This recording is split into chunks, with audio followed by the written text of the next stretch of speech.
Hi,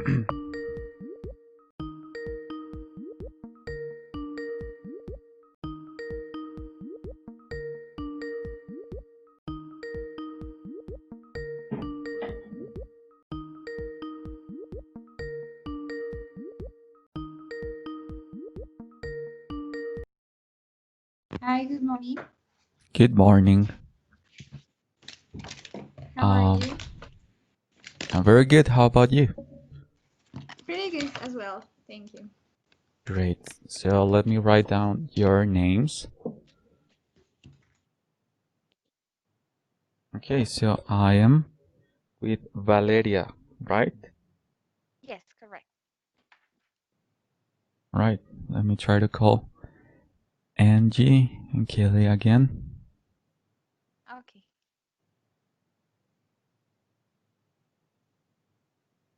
Okay, I get it. So they're unavailable. That's fine.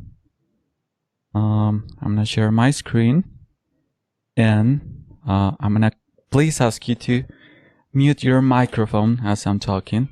Later on, I'm gonna ask you some questions, and we will have time to talk. All right. So this is an advanced writing session. Previously, we talked about the comma, the paragraph, and the semicolon. Today we're gonna talk about the colon. We're focusing these sessions with the knowledge of punctuation. So let's start. Oh, also, let me just record this session. Okay. Yeah. So when we write, there will be always some kind of levels. So how do I know that you're a level 1 writer? Or how do you know if you're a level 6 writer? Well, just by looking at your punctuation, people will know what kind of writer are you, if you're just beginning or if you're a very advanced writer. So this lesson is a level 4 writer. Now this goes in increments of complexity. It's not that the period is easier than the full stop and the comma. No. It's just like the period requires more simplicity compared to the full stop and the comma. So let's read those just once again. So level 1, you know how to use the period. Level 2, you know how to use the full stop and the comma. Level 3, you know how to use the semicolon. Level 4, you know how to use the colon. Level 5, you know how to use the ellipsis. And the ellipsis is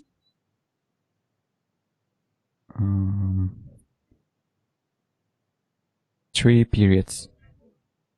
3 consecutive periods like this. I'm sorry, this is the ellipsis. And then finally, we have a group of ellipsis, colon, semicolon, full stop, period combined. And we call that resources to highlight. And that's it. So let's discuss what do you think is a hierarchy, and do you think if writing has hierarchies? So I wrote here, what is a hierarchy? Give an example and tell how does it work. And then, what kind of hierarchies do you think writing has? So you can unmute your microphone and start talking, Valeria.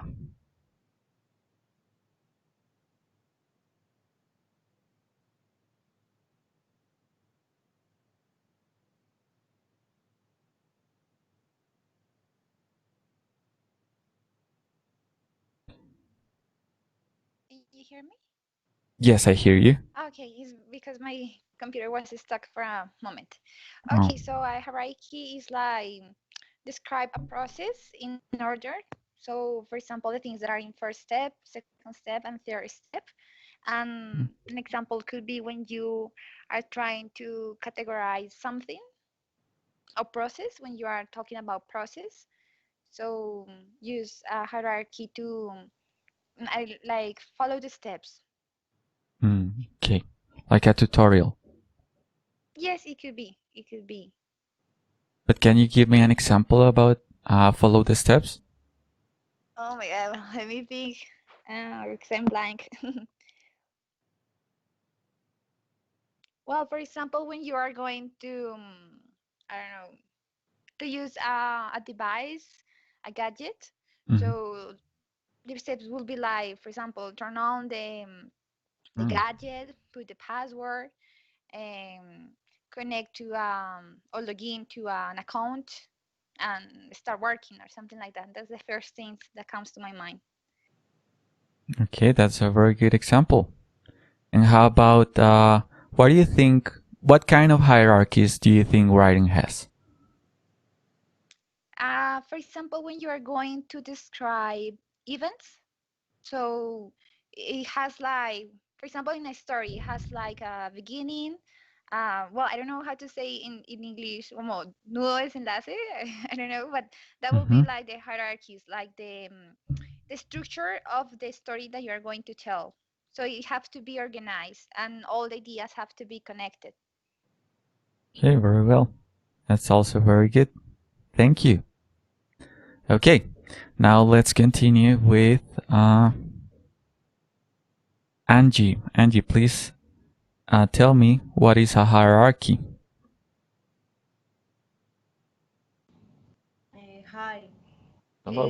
Well, I think that a hierarchy is a way to arrange information and depends on the importance, or you also can organize people, ideas, things, and something like that. So it's organization, most about it. Very well. And how about what kind of hierarchies do you think writing has?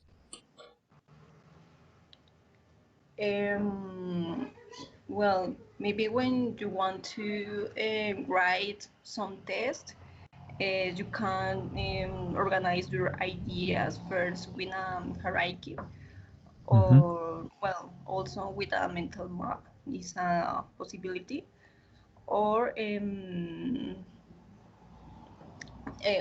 other type of way to organize is a hierarchy of personal in a enterprise, maybe is another example. All right. That is a very good example. Now, thank you for that. You can mute your microphone. I'm gonna open my whiteboard. Give me 1 second, because I like to explain more about hierarchies.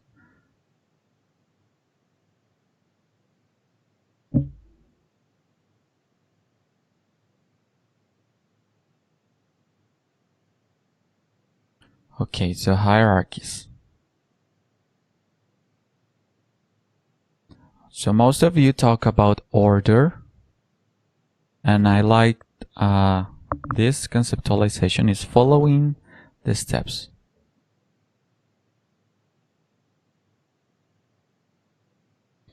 So when we talk about order and following the steps, we also talk about some grade of importance, kind of like a pyramid. First you have what's most important, and then you have what's not as important as or the sharpest point in the pyramid. Well, it turns out that in writing we have something very similar. First, as Valeria told us, when we write about stories, we can really start a story without some kind of order. So beginning, node, and conclusions. We have to do something first, and then arrive to the ending. That's just about the stories. Well, in punctuation, we also have some hierarchies. For example, we have the full stop, we have the comma, and we have the semicolon. So this also have a hierarchy. And I want Kelly, please tell me what kind of hierarchy do you find between the full stop, the comma, and the semicolon? Remember to unmute your microphone, please.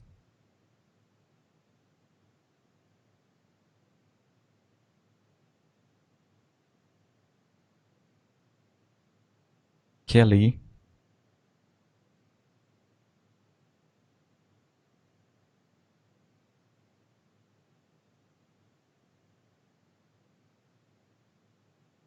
All right, well, Kelly's not here. So let's talk about the hierarchies of punctuation. Well, when we refer to hierarchy in punctuation, we most often refer to rests. So what gives you the bigger rest? The comma, the semicolon, or the full stop? The full stop is gonna give you a lot of rest. Let's write this with a plus, plus, plus. With the comma, you also have a rest, but it's not as significant as the full stop. So we can say it has a plus plus of rest. And the semicolon, well, it has not as much rest as the comma, but it's just below the comma. So we can say that it has a plus of rest. We can also see this in increments of importance. Well, when I have a full stop, I'm talking about a sentence. When I have a comma, I'm talking about maybe a phrase, a clause. And when I have a semicolon, I'm talking most often about two clauses, two dependent clauses. I'm sorry, independent clauses.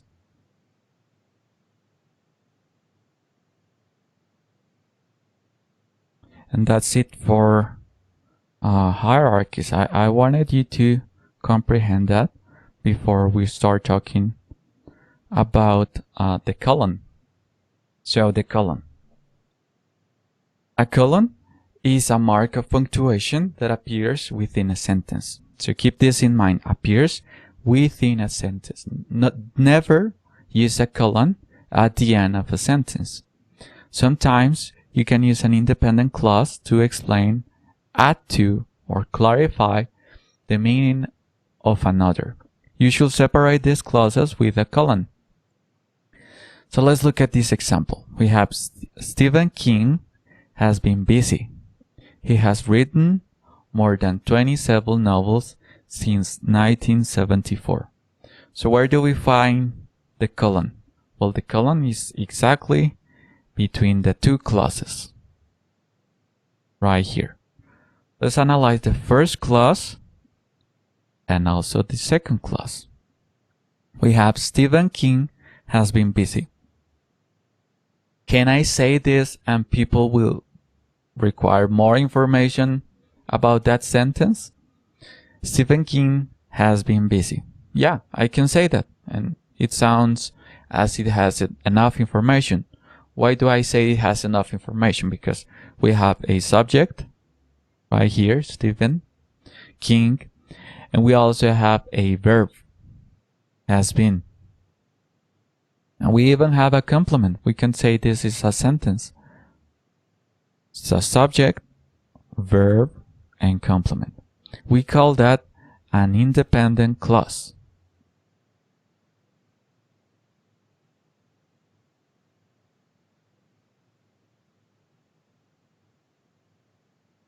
Now we have our second independent clause. He has written more than 27 novels since 1974. So where is this an independent clause or a dependent clause? Well, we have our subject, he, written is our verb, and more than 27 novels since 1974. We can call this our predicate. So in summary, what do we have here? We have two independent clauses.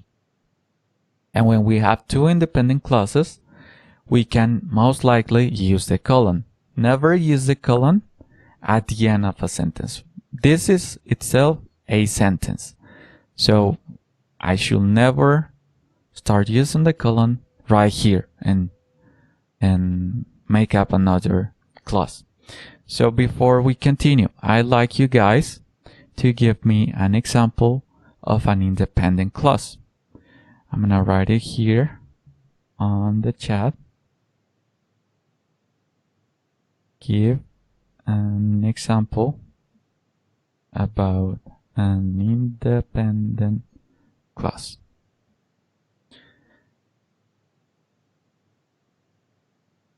And you can do that right now.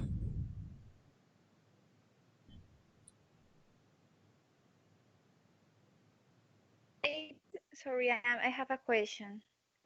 Yeah, of course. Because for me, that colon in that sentences, it doesn't have sense. So for me, I think that it would be a comma, but I don't know what is a colon. You can also use a comma.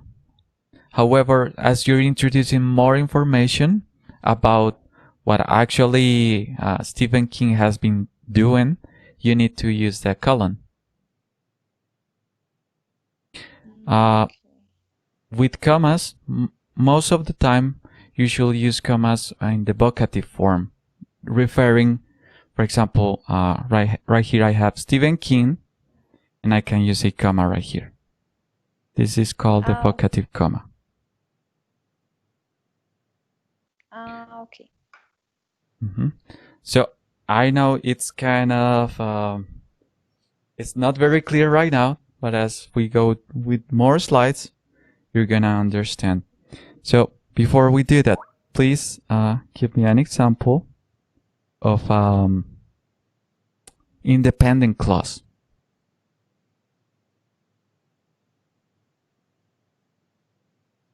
Okay, the hierarchy established on the criterion of subordination between people, animals, and dignities. Okay, right here. Okay, let me use my pointer. The hierarchy is our subject, is our verb, and we have our predicate. Very good example of a independent clause. You even use commas and the vocative comma. That's good.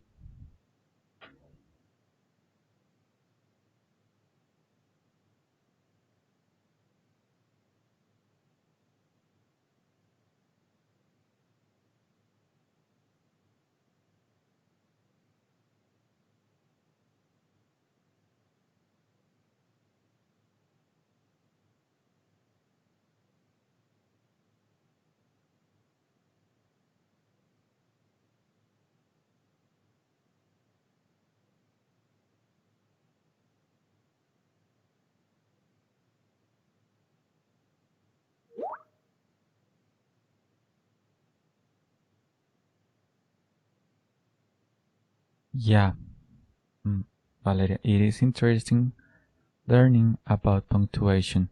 So, right here you have your subject, your verb. Okay, this is a very good example of a independent clause as well. And we're waiting for Angie. He was in a reunion at a restaurant. It was hard to concentrate because of the noise. Alright, so you have the subject, the verb, reunion. It's perfectly fine to say reunion at a restaurant. It was hard to concentrate because of the noise. So this is also very good. You even, let me see. Did you use the colon? Yeah, this is a colon. However, since you're using another subject, well, this is more complicated. You should use a semicolon right here because you're repeating one subject here. This is an independent clause. He was in a reunion at a restaurant. You can just say that. This is an independent clause. However, you have another independent clause right here. It was hard to concentrate because of the noise. When we have two independent clauses, you need to use a semicolon. And a semicolon is like this. Okay, so let's analyze more this phrase. We have Stephen King has been busy. He has written more than 27 novels since 1974. Now Valeria says that she can also use a comma right here. And that's true. How do we know when do we have to use a comma or when do we have to use a colon? Well, when we have this type of discussions, we refer to style. Normally, the comma is gonna give you more rest. So, time to think before what's written. As opposed to that, we have the colon that's not gonna give you as much rest as a comma. So it depends on your style. If you want to highlight a bigger distinction between the first, let me write it right here. The first independent clause and the second independent clause. If you think these are very different from each other, you should use a comma. However, if you think that the second independent clause is gonna give more information about the first one, as in this example, the reason why, we call this the reason why, you should use a colon. Alright? Stephen King has been busy. He has written more than 27 novels since 1974. Alright. Now, this is the most simple use of the colon. Let's continue by giving an example about this type of use. So, I want you guys to give me an example about this use of the colon. Like Stephen King has been busy. He has written more than 27 novels since 1974. My mother is pretty. Okay. Yeah, this is a very good example of an independent clause. You got it. So, in this exercise, I want you to write two independent clauses divided by a colon. Remember, one independent clause and two independent clause. And you can write it here on the Skype chat. I'm gonna leave my screen on.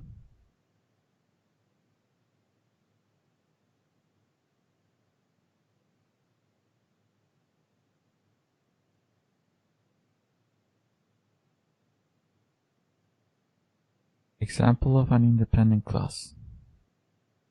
The neighbor is singing, alright? However, Kelly, remember that you should never write a colon at the end of a sentence. You should write it in the middle. What does that mean? This "the", you should write it without the capital letter.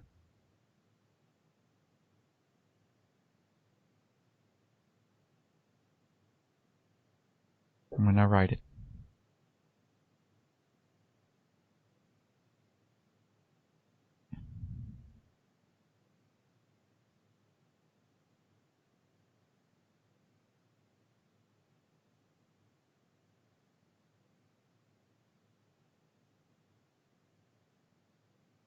Like this.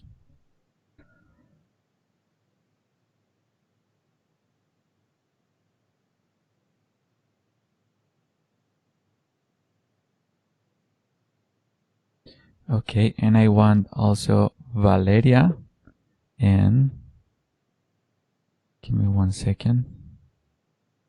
And Angie to give me more examples about that particular use of the colon.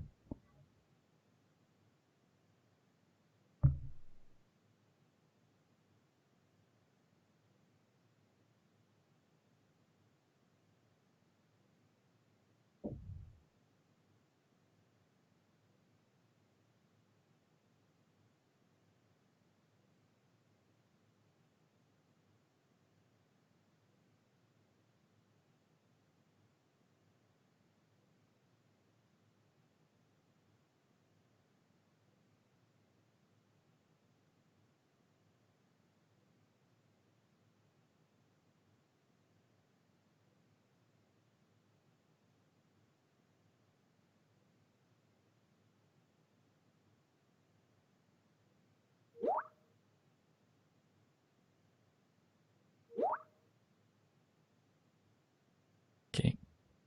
It is believed. Okay, let me read first Angie's. They won the match. They have trained for a long time. This is perfect. All right. You have your two independent clauses divided by the colon. And you also didn't start with a capital letter. So that's very good. Now, Valeria. It is believed to learn a language you have to travel abroad. It is believed that to learn a language you have to travel abroad. You can learn a language studying by your own. Okay, this is also a very good example. You have your two independent clauses and you also didn't start with a capital letter. And Kelly says the neighbor sang. So, example, the neighbor is singing. All right, yeah, you can say that. What's important is not to start with a capital letter when you do a colon. So let's talk about more uses of the colon. So the colon after an independent clause to introduce information. So you can place a colon after an independent clause to introduce information, naming something in that clause. Let's look at this example. Alaska is rich in several natural resources. Okay, what kind of resources? I'm answering with this colon. Oil, gold, copper, and uranium. Only the city is called... I'm sorry. This one is another sentence. Let me write it right here. Only one city is called eternal.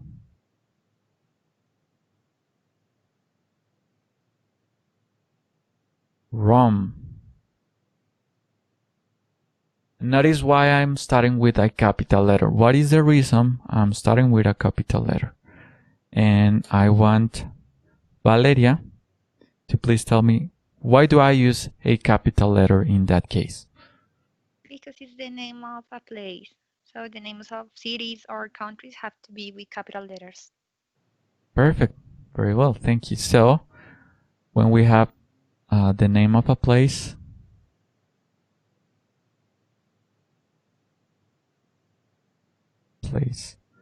use the capital.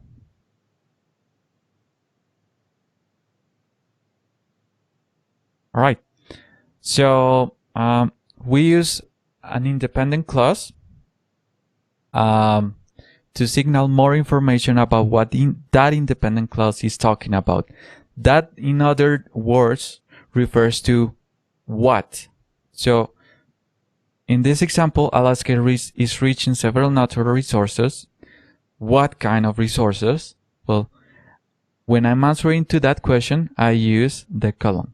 What kind of resources? Oil, gold, copper, and uranium. Then we have this example. One city is called eternal.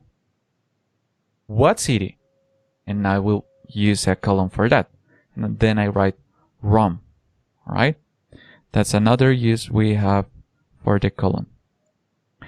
We also use the colon very, very often to introduce direct quotation. So direct quotation is something that said, someone that said something and you wanted to paraphrase it exactly as the other person said it. So you can use the colon to introduce a direct quotation. Let's look at this example. The prisoner pleaded with his accusers. I am innocent. Innocent, I tell you. We have here the two independent clauses. However, one is talking about the third person, the prisoner pleaded with his accusers, and the other one is talking as if he was the prisoner in the first person.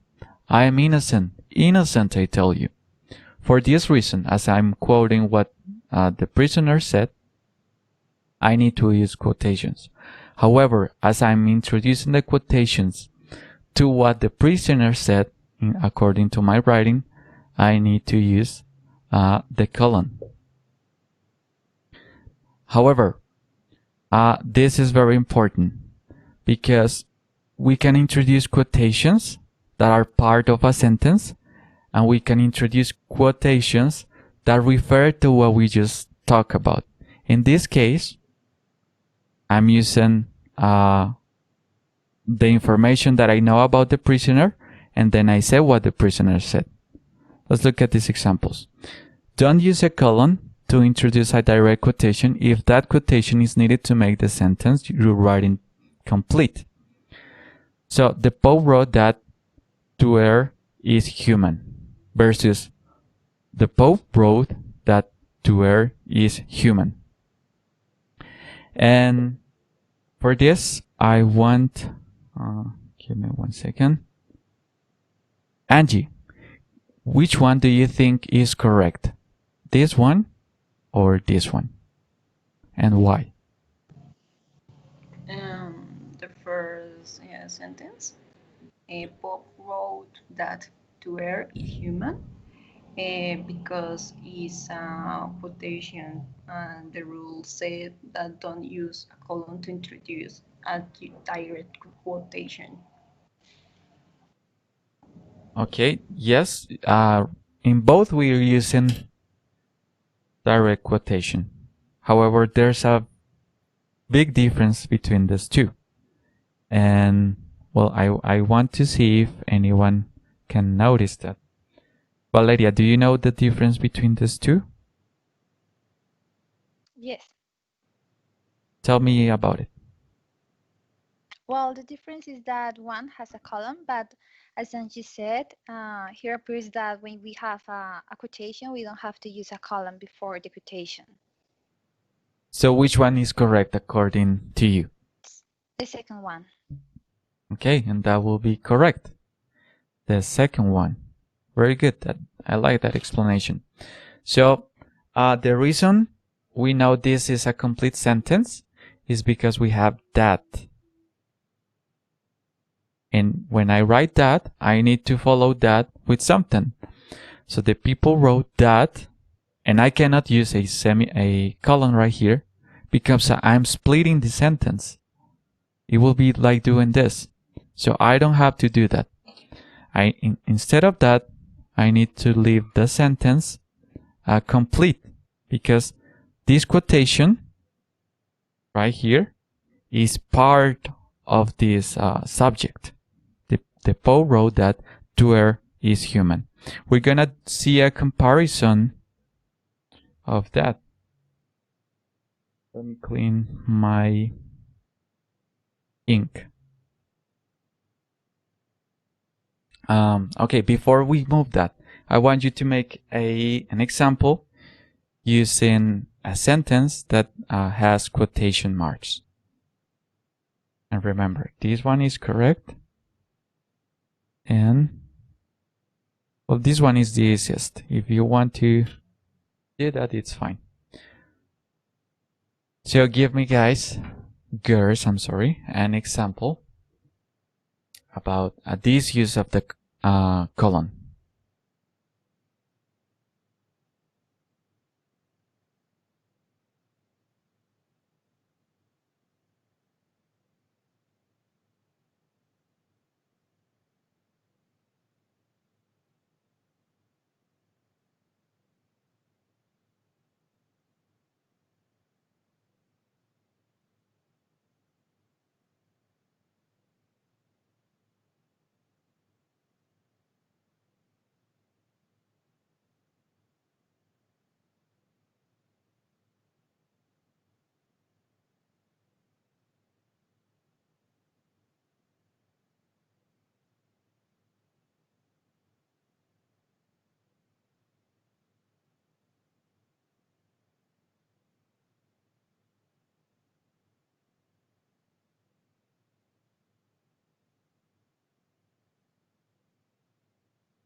Daniel asked, "What are you doing here?"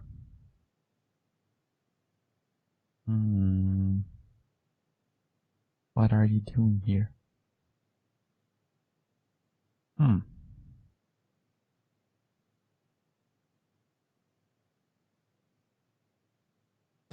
Well, yeah. At first, I was confused because when we have a transition between the subject and what he just said, well, we need to use a semicolon. However, as you're just living in cities with the verb, it's fine. So Daniel asks, "What are you doing here?" This is a very good example of a sentence with quotations. However, I was asking about the sentence that has quotations and the colon. Oh, you can leave it like that. It's perfect. And Kelly, "I am seeing the slide, but I cannot turn on the audio. I will participate by chat." Yeah, I'm just asking by reading exercises. Angie, "My grandmother said everything has solutions except the death." My grandmother said everything has solutions except the death. Well, in this case, as the quotations are part of the sentence, you don't have to use the colon. So you can just leave it as it is. Right, my grandmother said, and then start quotations. Everything has solutions except the death. And without the colon, you'll be fine. So we have here in this example, the Pope wrote that to err is human. That's how we use the quotation marks correctly. But what if I want to use a colon within this sentence? This one right here. I will write, "The Pope wrote."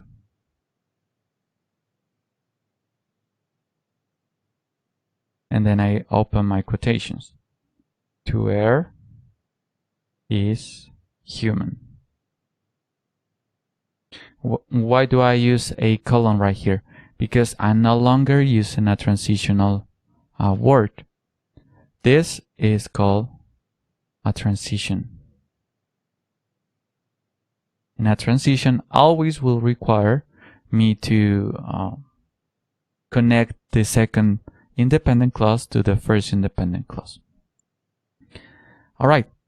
So the colon is all about separation. Separation of items. And here I wrote a new Mercedes, 40,000. And a new Mercedes, 40,000. When we use the colon, we're trying to separate information. For example, in the previous examples, we talked about the resources of Alaska. So we're talking first about the country Alaska, and our second item is the resources of Alaska. Well, in this example, we have here item number 1, and we have here item number 2. Item number 1 is talking about a car. Item number 2 is talking about a price. When we use a colon, we want to offer the reader, because remember, when we write, we want to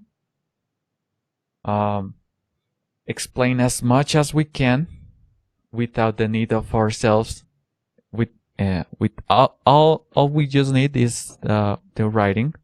So we want to signal that within our writing, and we want to signal that there's a big difference between number 1 and number 2. In this example, I'm using a new Mercedes 40,000. It's good. However, if I'm starting to mix the two items, it doesn't make sense. And Mercedes 40,000, it doesn't make sense. So for this reason, it's good to keep that in mind, that the colon offers separation. Now we have caution number 2. Do not use a colon to separate objects or complements from verbs. A direct object is the receiver of an action. A complement comes after the verb and describes the subject. This is just what I wrote about here. We have item number 1 and item number 2. Never separate, never mix these two. We need to separate them. Let's look at the object. So here we have two examples.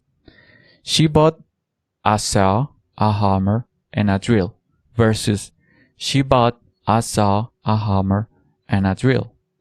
So we have very similar sentences that are following a separation. Look, this separation right here is being done by the colon. As I said right here, the colon offers separations. Can I say she bought a saw, a hammer, and a drill? Or should I say she bought a saw, a hammer, and a drill? And for this, I want Angie to tell me.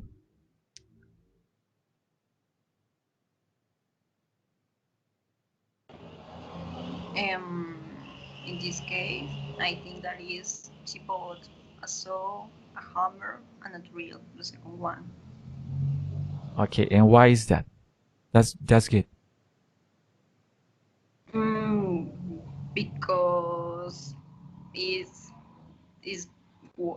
bad. No, it's a wrong to separate this type of information. This type of information, that is the verb and the object. Very good, Angie. Thank you.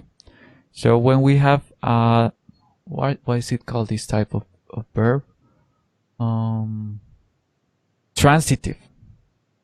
This is called a transitive. Wait, I'm writing this wrong.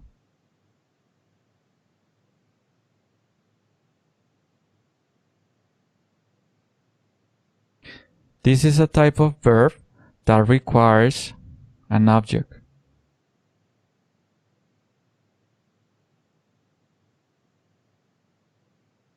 For example, I bought.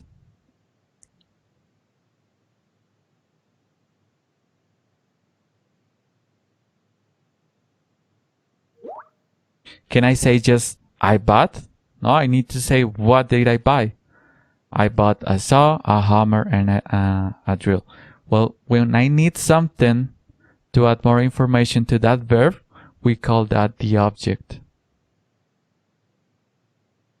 What are the objects right here? The objects are a saw, a hammer, and a drill. And when we have that, I always need to keep them collided. I need them to keep them together. And this is correct right here. Angie was right. She bought a saw, a hammer, and a drill. That's the reason why we should refrain from separating verbs and objects. Now the complement. I have here two examples. He is a good speller but a bad typist. And he is a good speller but a bad typist. So we have a verb, a subject, and a complement. And I want Valeria to tell me what is the complement in these two examples.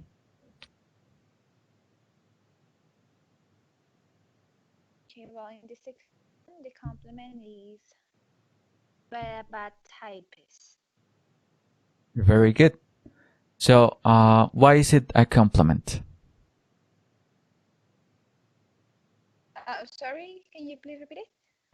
Why is it a complement? How do you know that? Well, because I know the structure. I know that is subject, the verb, the object, and the complement. So the complement is, well, it's redundant, but it's something that is added to the phrase. So if we just say he's a good speller, and we take out the complement, well, the sentence has a sense because it is grammatically correct. Very good. All right. Yeah, I wanted to tell us that. So right here, we have, he is a good speller. We have our subject and the verb. However, this is not the end of the story. He's not just simply a good speller. He is also a bad typist. When I have something more to say about my first class, we call that a compliment. And as Valeria said, we use that to add more information.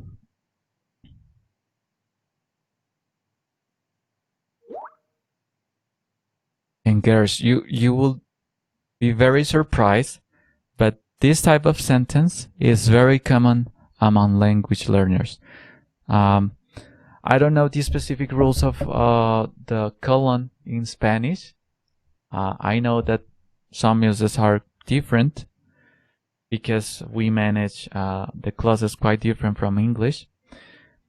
And when we talk about punctuation in English, I want you to disconnect from Spanish because rules are not as similar as we have them in Spanish. So let's practice. I'm gonna give you some examples and you tell me if it's correct or not. Give me 1 second. Bad connection. I don't understand the question. Let me write to Kelly because she has right now bad connection. Oh, she just joined. The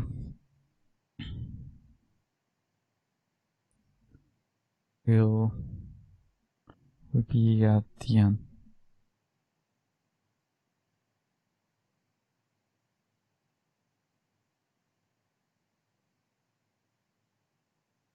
Okay, so let's do an example with Mark said,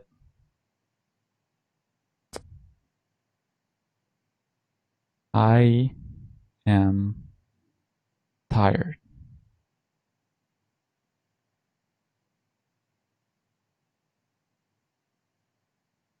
And for this, I want Angie to tell me if this is correct or not.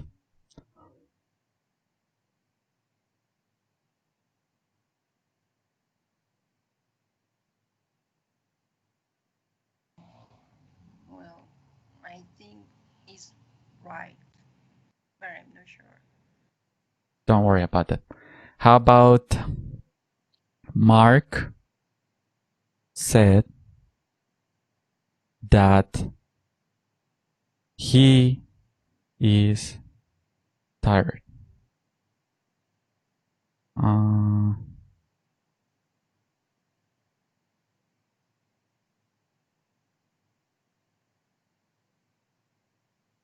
Right here. Is that one correct?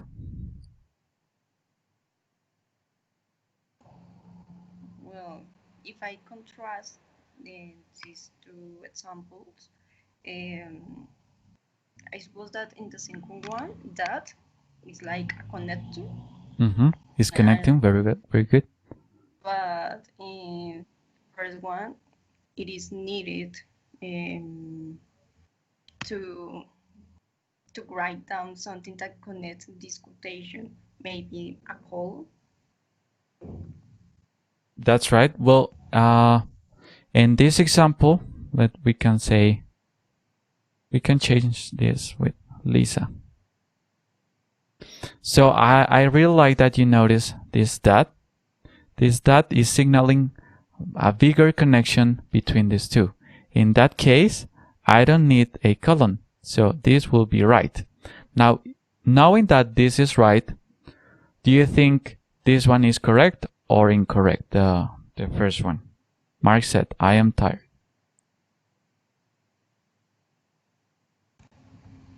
I think that is incorrect. Very good. It will be incorrect. Now, let me give you another example. Now, Angie, that's very good. You got it. I'm gonna give another example to Valeria. Let me clean my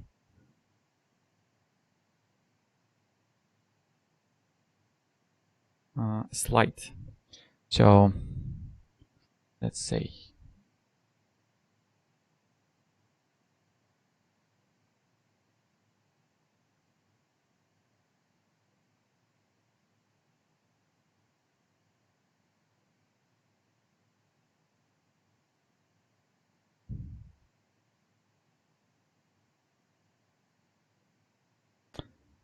Valeria, what do you think about this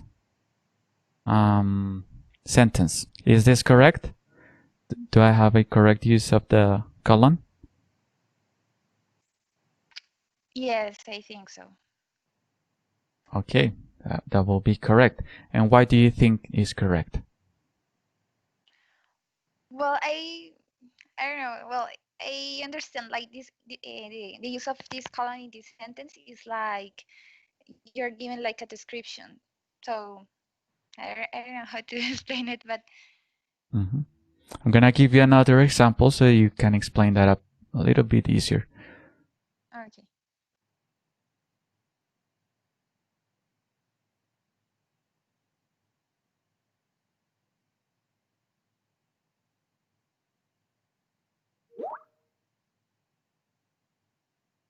How about Okay, this well, one? yes, well, the second one is incorrect because you are separating the object from the sentence. Very good. So in the first one, we also can notice that the most violent country, we don't have any connection, any word of connection. Like that, is, that one. That will signal that we're connecting 1 and 2. So in the first one, when we don't have words of connection, we always use the colon. And the second one is incorrect. So very good, Valeria. Now, this will... Sorry, I have a question. For example, when you are going to list a lot of countries, for example, the most violent countries are, you can use colon and list the countries like Colombia, I don't know, United States, and blah, blah, blah. Yes? If you were to use R, okay, so R, the most violent R, and we have countries 1, 2, 3. What do you think is the function of this R? Is it connecting 1 and 2? No, not like that. 1, 2, 3, but below the word R. Like, I don't know, viñetas or something like that? Can you say that question with some other wording, because I don't understand it. Yeah, so for example, it's the same. The most violent countries are. So you use colon, and after that sentence, you put, for example, hyphen Colombia, below hyphen United States, and you are going to list the countries. You can do that? Well, if I understood your question correctly, if you are going to list many countries, you don't have to use a colon, because this word right here is making a very good connection between your statement and the examples. Yes, I understand that, but that's not what I mean. So what I mean is, for example, when you're going to make like a list, so it's not going to be next to the is there. It's going to be below, like a list. Give me an example, write it, and I will tell you if it's correct or not. Okay. Right here on Skype.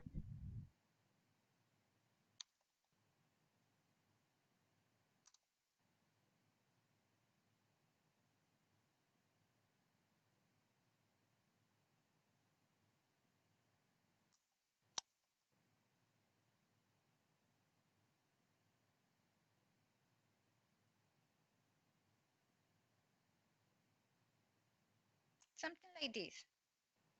The most yeah. In that case, you can use the colon. Yes, because Okay. there's not as much connection. Let me use. Oh, I lost my pointer. Okay, here it is. So this one is not part of a sentence. So you can use that because you don't have the connection word required to make that as if it was a whole sentence. So it's very good like this. Okay, thank you. My pleasure. Okay, girls. Well, this is the end of our lesson. I appreciate your attendance, and I'll see you in the next one. Take care. Goodbye. Thank you, David. Okay, take care. Bye, everybody. Thank you. Bye.